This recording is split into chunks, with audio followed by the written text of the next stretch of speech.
Neil Pearrt wasn't just Rush's drummer, he was the professor.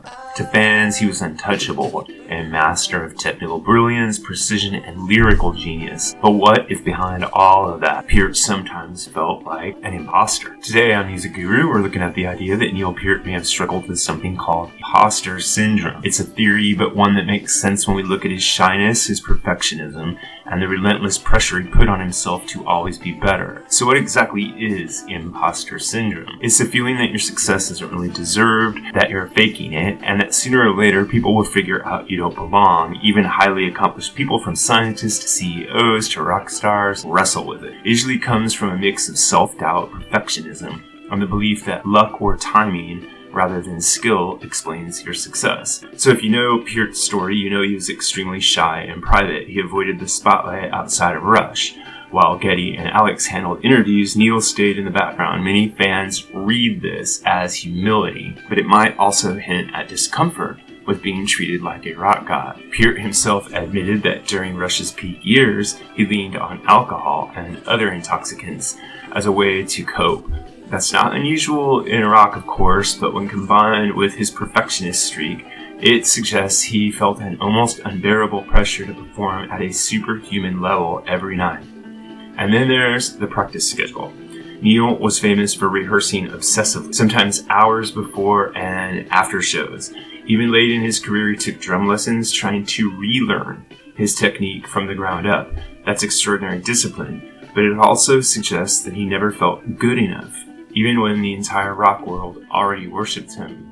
So we know that Neil famously used to rehearse to go to rehearsal. He's on record saying that he wasn't that innately talented, but that what he had accomplished on drums came from obsessive and compulsive practice. He said that when he wrote his drum parts, it came from a process of elimination where he tried everything that didn't work first before he found what actually did work. So if you take all of this together, his shyness, the self-medication, the obsessive practicing, and his constant drive to improve, they line up with the classic profile of someone battling imposter syndrome.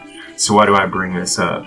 Well, I bring this up because I want to humanize Neil Peart a little bit, but I also want to bring encouragement to anyone else out there who might find themselves in the imposter syndrome cycle. So it doesn't have to be a high-profile thing like being a rock star. You could just simply gain a promotion at work, or gain some extra responsibility in the community you live in, or even in the family that you're in, and feel suddenly that you're not really the right person for this, that people have overestimated your capacities, and that you must have to work 10 times harder to cope. So let's be clear, Neil Peart was not an imposter. He was one of the greatest drummers and lyricists in rock history.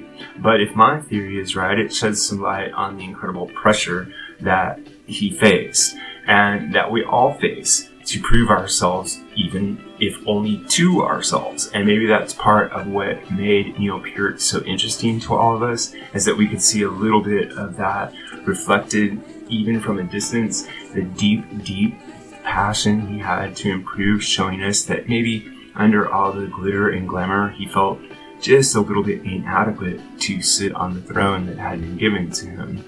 So what do you think? Did Neil Peart quietly struggle with imposter syndrome? Or was his perfectionism just part of what made him a great musician? Let me know in the comments. Like I say, I think there's probably a little bit of the imposter syndrome going on with Neil, and I think that his relentless drive to keep up with expectations probably caused him a greater deal of pain than any of us will really ever understand. This is what I think, but what really matters is what you think. So if you have an idea about this or any other topic connected to classic or contemporary music, please drop it in the section below, and remember to like and subscribe. Thanks a lot. Music Guru here, asking you to help us on our march to 10,000 subscribers.